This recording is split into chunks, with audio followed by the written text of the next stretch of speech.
Imagine this. You are stripped of everything. Your name is replaced by a number tattooed on your arm. Your home, your career, your family photographs are all ash. You stand shivering in the pre-dawn gloom of a concentration camp, the bitter cold seeping through your thin uniform, the bark of guards and the snarl of dogs tearing at the last shreds of your composure. You are hungry in a way you never knew was possible, a hollowing out of the soul itself. In this place, every instinct, every civilized impulse screams for you to focus on one thing and one thing only: survival. To get more bread, to avoid the whip, to simply see the sun rise one more time. This is the world Viktor Frankl inhabited. A world designed with meticulous cruelty to reduce human beings to their most primal, animalistic desires, to break them into creatures concerned solely with avoiding pain and seeking the most basic physical comforts. And as you watch this scene unfold in your mind, a question begins to form, a paradox so profound it seems almost absurd to voice it. In this absolute zero of human experience, in this factory of suffering, what is the one thing a person has left? What could possibly remain when the body is broken, the future erased, and dignity systematically pulverized? Frankl, a psychiatrist and a prisoner in that very world, asked this question not from an ivory tower, but from the mud of the barracks. He watched as men around him succumbed not just to disease or the gas chambers, but to something more insidious, a loss of meaning. He saw them give up, their eyes becoming hollow shells, long before their bodies finally failed. They had lost the why to live, and without a why, no how could sustain them. They had surrendered to the vacuum. But then, he witnessed the impossible. He saw two men living under the exact same brutal conditions. One man, perhaps stronger, better fed, would simply lie down one morning and never get up, having lost the will to continue. The other man, frail and sickly, would find a reason to share his last crust of bread, or offer a word of comfort, or simply fixate on the thought of seeing his child again. This man would survive. What was the invisible, unassailable force that sustained one man while the other was consumed? It wasn't luck. It wasn't physical strength. It was something that existed on a plane the guards' whips could not touch. This is the central, haunting paradox that man's search for meaning places before you. A paradox that challenges everything we think we know about human resilience. The greatest suffering, Frankl proposes, is not the pain itself. It is not the hunger or the cold or the fear. The ultimate torment is suffering without meaning. It is the feeling that your pain is pointless, random, and empty. But what if the inverse is also true? What if, hidden within the very heart of this unbearable suffering, lies the key to unlocking a dimension of human strength so profound, so unshakable, that it can transform a hell on earth into a crucible of the spirit? This book is not a mere memoir of the Holocaust. It is a key, a psychological and philosophical key, to a door locked deep within your own mind. A door behind which lies the answer to a question you have likely asked yourself in quieter, less brutal moments of your own life. When I am stripped of my external validations, my job title, my social status, my possessions, what is left of me? Who am I, really? And what is the one truth about my suffering that, if I could only grasp it, would set me free? The answer is not what you expect. If this exploration of meaning in the face of suffering has gripped you, subscribe now. The deepest insights from Frankl's work are still to come, and you won't want to miss them.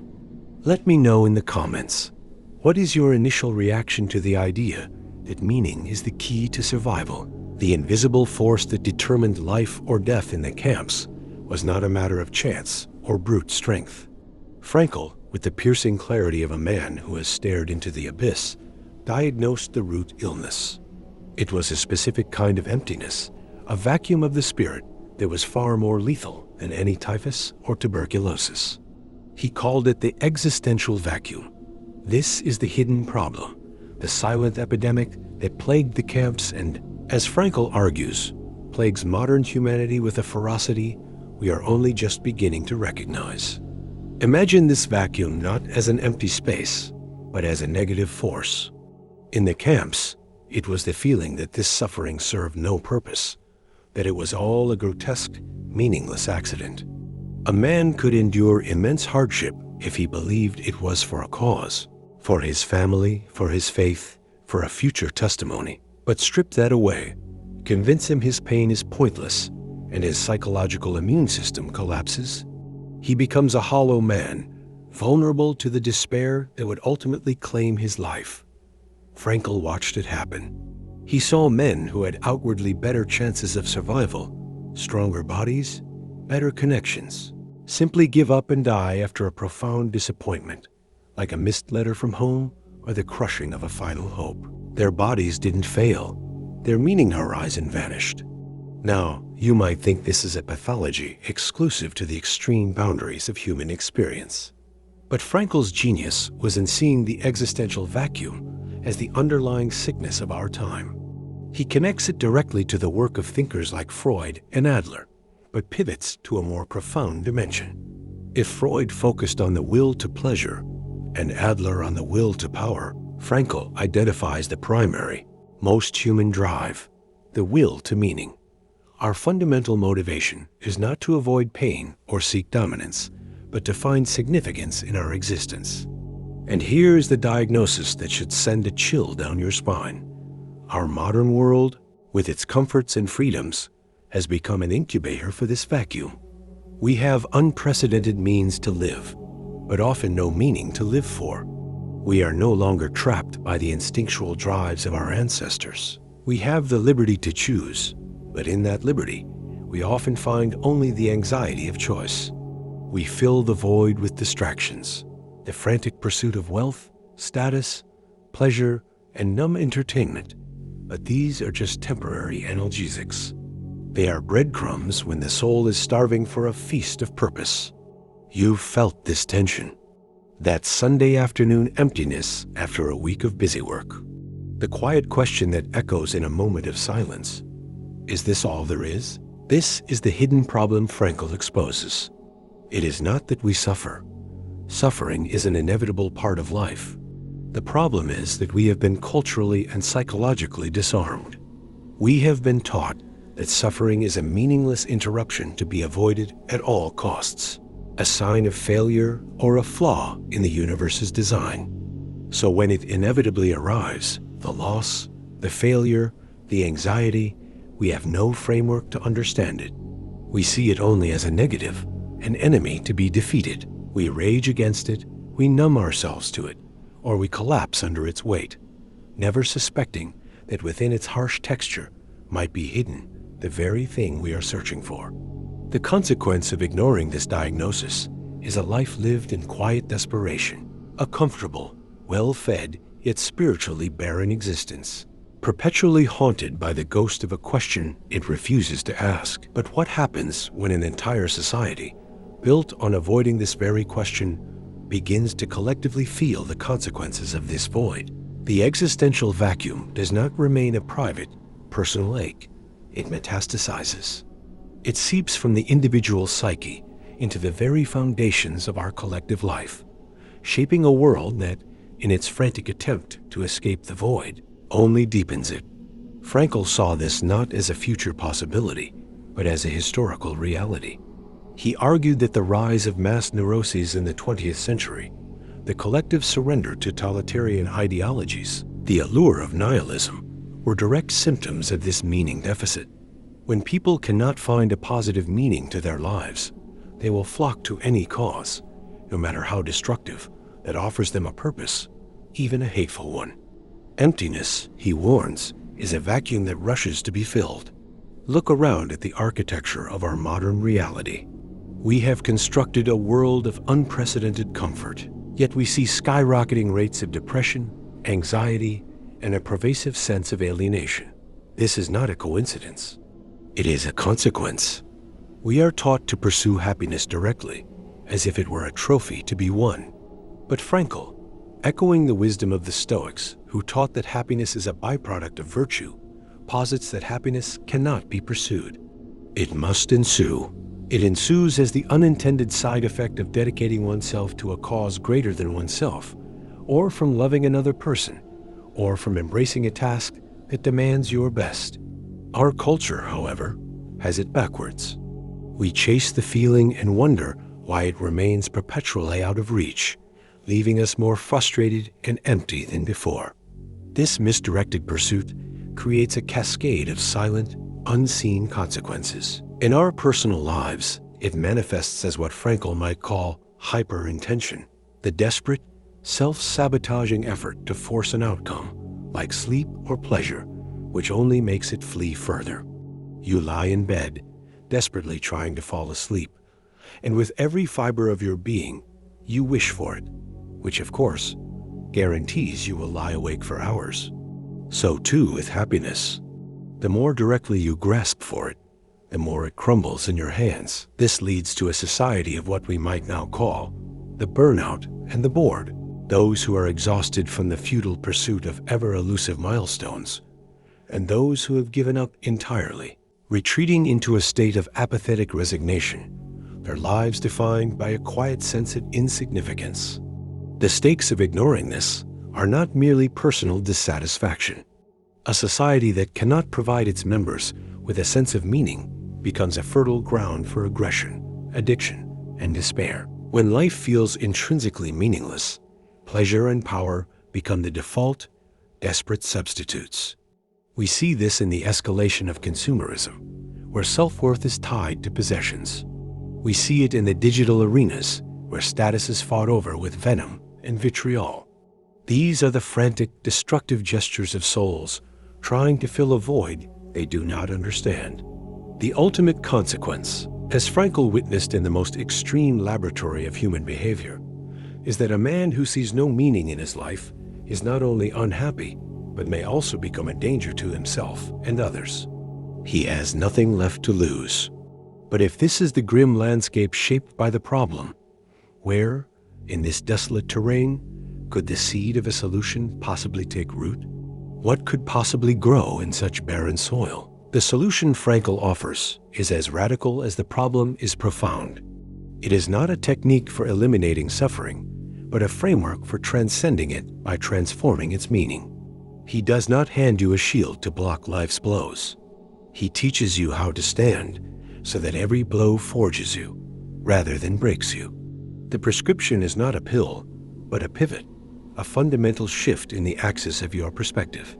He calls this capacity the last of the human freedoms. In any given set of circumstances, he asserts, especially in a situation of inescapable suffering, you always retain the one final freedom, to choose your attitude. Let that sink in. In the camp, stripped of everything, Frankl realized the guards could control his body, his environment, his every physical action. But they could not control his inner world. They could not force him to despair, to hate, or to abandon his values. That inner citadel remained his alone. This is the core of his logotherapy, healing through meaning. The path to resolution is not about asking, what do I want from life? But rather, what is life asking of me? In every moment, especially in our suffering, life is posing a question. Our responsibility is to answer, not with words, but with our actions and our attitude.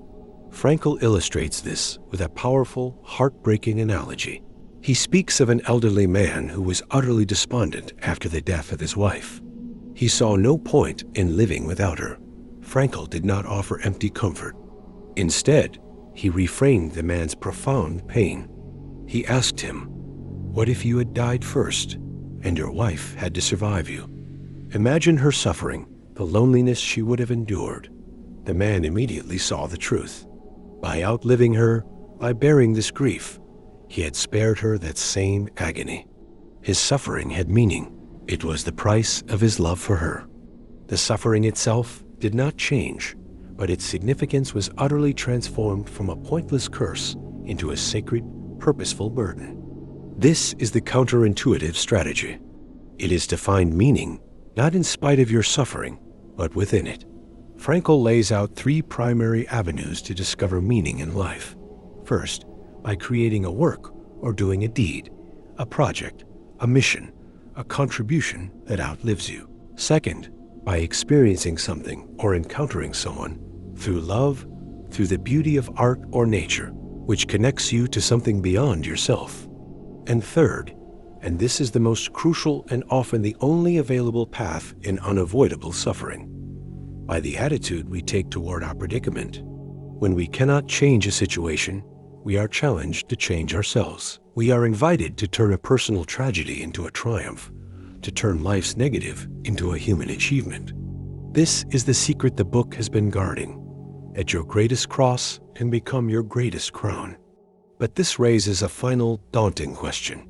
What is the ultimate truth that makes this profound attitude shift not just a psychological trick, but a sustainable, life-altering reality? If this radical shift in perspective has given you a new lens on your own challenges, ensure you don't miss the final, transformative synthesis. Subscribe here. This is the kind of paradigm shift that deserves a like if it resonated with you. I'm curious to hear in the comments, which of Frankl's three paths to meaning speaks most directly to you right now? The ultimate truth that Frankl delivers is not a complex psychological theory, but a stark and beautiful reclamation of what it means to be human. It is the final synthesis that ties every thread together. Life is never made impossible by suffering. It is made impossible by the absence of meaning. And because meaning can be found in any circumstance, even the most horrific, life has potential meaning up until its very last breath. This is the paradigm shift. We are not passive creatures waiting for happiness or meaning to happen to us. We are active meaning makers, tasked by life itself to respond to its challenges, to find the spark of significance in the darkest of rooms. This truth permanently alters the landscape of human responsibility. It moves the locus of control from the external world, which we can rarely command, to the internal world of our choices, which we can always command. Your career might collapse, your health might fail, your heart might break. These are real and profound pains. But Frankl's work insists that these events do not have the final say on the quality of your life. The final say belongs to your response. Will you meet this catastrophe with courage, with dignity, with a refusal to be spiritually defeated? Will you, like Frankl in the camp, find meaning by mentally reconstructing the manuscript the Nazis destroyed, or by offering a last piece of bread to a fellow prisoner? In those choices, you are not just surviving. You are affirming that your spirit is indomitable. This is the book's lasting impact. It is not a story about Auschwitz. It is a mirror held up to your own life, your own suffering, the quiet betrayals, the private disappointments, the daily grind that can feel so meaningless. It asks you, what is the meaning you will forge from your circumstances? What is the task that life is asking of you right now? Is it to be a better parent? To endure a difficult treatment with grace? To create something beautiful despite your doubts?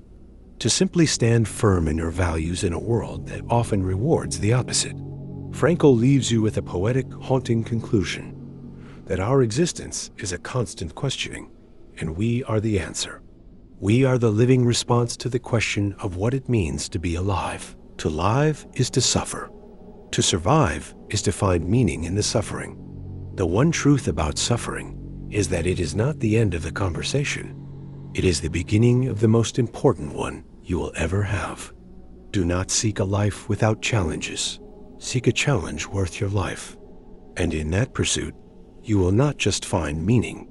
You will discover that you have become, in your own resilient, imperfect, and magnificent way, the meaning you are searching for all along. If this final truth has left you rethinking your own relationship to life's difficulties, subscribe for more deep dives into books that don't just inform, but transform. If this summary impacted you, give it a like to help others find this perspective. And please, share your reflection below. What is one situation in your life where you can now begin to apply this attitude of meaning?